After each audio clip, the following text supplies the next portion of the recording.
They told you that don't worry, studying abroad is very easy. Even if you finish with a 2-2 or a third class, you're able to finish like with a first class when you go and study abroad. It's so easy. You don't need to read that much. You don't even need to stress. You just wing it, and you're fine and you'll finish well. My dear, I laugh. I what? I laugh.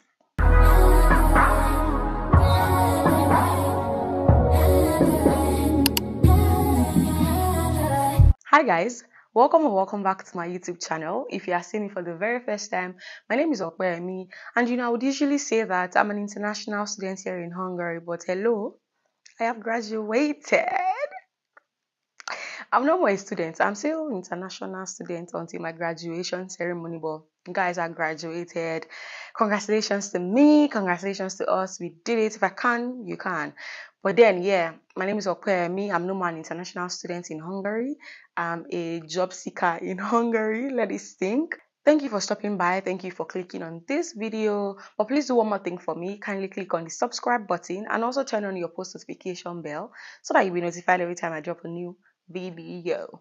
And to my returning subscribers, thank you for always coming back to watch my videos. I do not take it for granted, and you know that I do not take your love and support for granted. So without wasting too much of your time, you see what nobody tells you about studying in Hungary as an international student? I'm about to tell you all of it, so make sure to watch till the end. The very first thing I will tell you is that you should know that the educational system here is very different. And when I say different, I mean different. So for me, back home in Nigeria, I went to Obafemi Awolowo University for my bachelor's degree. And we had this platform that we called ePortal, where we did some things like register for courses, pay your tuition, and things like that. So if you have an idea of something like that, now think of the educational system here in Hungary as like steps, like many steps higher than what we had back home. So here, basically, most of like the school functions, they are done on these digital platforms. There's one called Neptune. So like that's where you pay your tuition for tuition paying students like me. That's where you pay your tuition. That's where you register your courses. That's where you register for exams. That's where like they'll send you information. That's where you print out some documents that you need. That's where you like do most of the things that you have to do. And you need to like get acquainted to it. For me, when I came here first, I missed an exam. That was first semester when I first got here. I missed an exam because back home, when you've registered for a course, you do not need to register for exam again. Do you get? All you just need to do is like go to the notice board or like your departmental board or wherever to like find the day that the exam falls on, the time, the venue, and like that's it. You do not need to register newly for the exams of the courses you already registered for. Do you get? But like here, after registering for the courses, you need to still register for the exam. The lecturer or the professor would create like exam time slots on Neptune, and you have to go and register. And if you do not register, you will not be able to write the exam, even though you had like registered for the course and you are taking the course all through the semester. You will not be able to write the exam. And believe me, you do not want to miss your exam. You do not want to miss a course because there's no professor that you want to go and be knocking on his door that, please help me, sir, what can you do? There's nothing they can do. As long as you do not register on Neptune, then there's no way you can do the exam. So my advice to you is be on the lookout. Make sure that you do not miss out on information. Try to get acquainted with this platform called Neptune. I mean, there's this other one called Moodle, and this is like a classroom type of vibe because that's where your professors would upload your course materials, your class notes. That's where they would even open your assignment on, right? And that's where you submit your assignment. So it's not like you have to submit paper or you have to submit, all of these things that we do back home. You submit digitally. So basically, just think of educational system in Hungary as digital education because most of the things you would do, you have to do them on these platforms. The second thing I will tell you is that be prepared to read. So for me, I studied at Corvinus University, and child, when I tell you that you will read, you will read. Tell me why you have compulsory readings, you have recommended readings, and like it's not one page article that you have to read, textbooks. You have to read pages and pages of textbooks. You have to study, you have to read. Even when you go to class, you would know the difference between the people that have read and the people that have not read. Because there are some things that if you do not read, you cannot know. It's even now worse for you if you probably changed your specialization. So for example, me that I studied demography and social statistics in my bachelor's and then I switched to communication and media. Just imagine if I don't read. I mean, some of my professors will say things like, oh, linguistically, conceptually, I mean, you should know this in your bachelor's. And I'm like, I don't know. I don't know nothing. Luma, I don't know anything because I didn't study this thing. So for me like that, that I have to like read more because I need to understand those things that I should already understand based on if I had studied these things in my bachelor's. I needed to read more, I needed to study, I needed to even read outside of my scope. Like I needed to read outside of what I was being taught at the time. I needed to like read some things that would help me build, basic knowledge that I needed to be able to understand some of the concepts that we were being taught in my degree. So tell me how you want to do it if you don't read. I'm not trying to scare you. I'm just trying to like make sure that you're prepared, because if you think that you can wing it, if you think that you can just speak English, and if you think that, I could just do without talking in class, my dear, you cannot. You need to read. Another thing you should know is that you will write. Yes, I said what I said. You will write. Not like, oh, I have a friend that writes well, she writes for all of us and we'll be fine. My dear, you will write. You write essays. You write short form content, long form content. You would like, there's no way you even want to escape it, because let me tell you, when I first got here, I had issues with citation. So in Corvinus, we use the APA style citation for our essays. Back home, you would do some assignments and you don't need to like really cite papers and all of those things. I think when I really had experience with citing papers was when I wrote my thesis in my bachelor's. But like this one, for every course, for every assignment, for every essay, you need to cite papers. Okay, I'm being extra, but I literally had to rewrite this essay twice because my citation was wrong. My build-up was wrong. The way I structured my sentences were wrong. Like, I'm like, back home, I used to be a good writer. Like, what's going on? What's going on? Like, I really needed to like unlearn and then relearn. I wrote a lot. And so if you think that, oh, when I come here, I can wing it, I don't need to like write that much, my darling, you will write. Just be prepared. And I do not mean like paper biro type of writing. I mean you would type, right?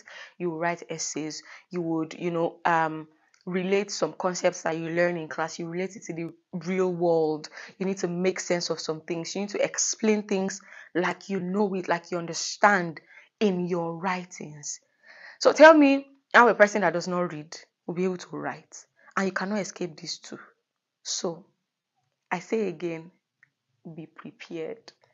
Another thing that I will tell you that nobody will probably tell you is that you will do presentations. So all this, oh, I'm shy. Even if you are shy, when you know that your grades are dependent on these things, you will do it.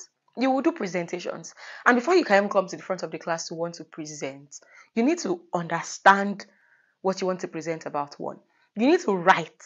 So you see the build up of these things, starting from like creating your slides, making sure that your slides are well put together. It's not too text heavy. You are using images. These are things that I had to learn when I got here too. Not like I didn't know them before, but I had to like learn to do them better when I got here. So you need to learn to present, my dear. You need to stand in front of the class and talk like you know your onions. You need to stand in front of the class and articulate your ideas. Like, I used to be very confident, but like when I got here, my confidence,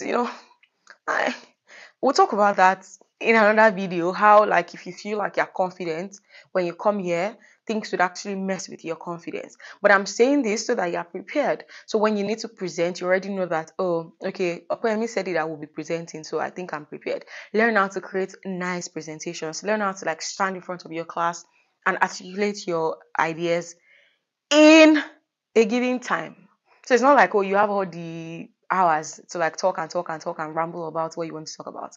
They'll probably give you like 15 minutes and you need to talk and make sense in that 15 minutes. So, my darling, it's hard work.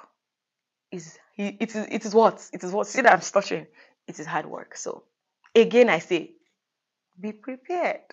So another thing I'll tell you is, and this one is like on the, super chilled side, it is that you have second chances. Okay. So don't feel like, oh, if I flop the first time, that's it, and then I failed, I'm a failure, and then I have to like redo things and like I have extra years and all of those things. I feel like if you make use of the first, second, and even third chances that you get while studying here in Hungary, I feel like you'll do well. So this is what I mean. When you take a test or an exam, if you do not pass it the first time, you could redo it like after a short period of time. So you do not have to wait till the next semester or the next session before you are able to take, so we call it a retake. You can take a retake. You get it. So when you do it the first time and you do not pass, you can take it the second time free of charge. And if you do it the second time and you fail, you can do the third time. But I think the third time is paid. I wouldn't know because I didn't have to, I didn't have to do it. But then I'm saying that you get chances to prove yourself. So maybe when you get here, you're not used to the system. You're still trying to like find your feet, and then you're still trying to like get a hang of everything, and you probably fail the first time. Otherwise, you do not fail because it is very easy to pass if you put in the work. Do you get? Put in the work and you'll be fine. But then if you fail the first time, you can take your exams, your tests, presentations, assignments, you can take them the second time and you'll be fine. I get it when they say that it's very difficult for you to fail when you come here, and that's because you have chances, not because you would not read or write or do presentations. Okay. Another thing I will tell you that no one will probably tell you is that you cannot plagiarize. Repeat after me. You cannot plagiarize. So plagiarism is basically copying someone else's work and downloading it as yours. You cannot do that because when you come here and you write, there's this platform. I don't know if Turnitin is sort of popular. It should be. I feel like most people should know it now. A platform like Turnitin where you would submit your assignments and it would check for other people's work. So it's not like it would just check. It would check with the World Wide Web, like the World Wide Web. Life is even more now difficult with AI. All of you that you're going to be writing with ChatGPT. Like it literally just shows that you copied from somewhere.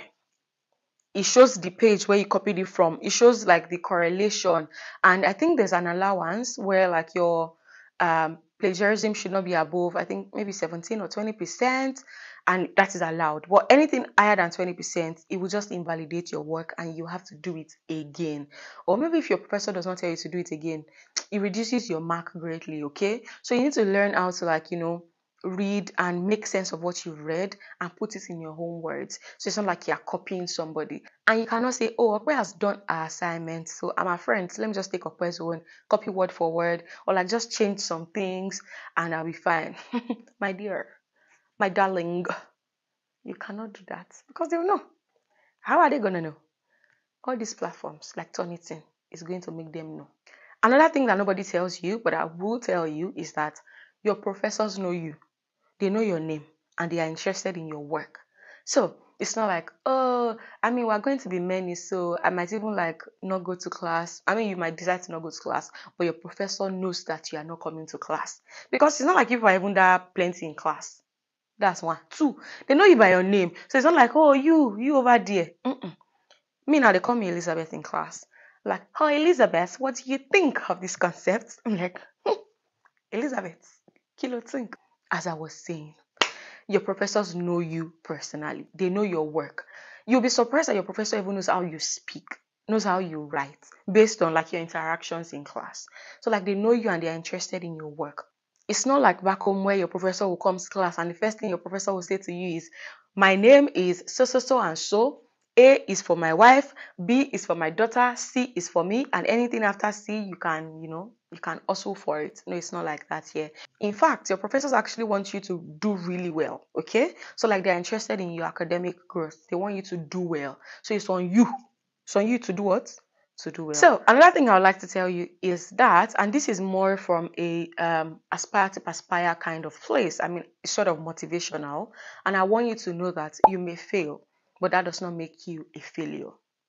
You may struggle, but that does not mean that you have it difficult in life. Do you understand? Because, like I said earlier, is sort of different, because back home you do not need to like really know the course before you can pass. If you can cram, if you can like roll with the people that know these things, you'll be able to find your way. But here it is more individualistic. You need to know these things yourself. You need to like, you need to learn. You need to actually really learn. And you may fail because you're not used to it. You may fail because you're not used to the educational system. You're not used to the course. You're not used to the mode of teaching. You're not used to how the professor interacts and things like that.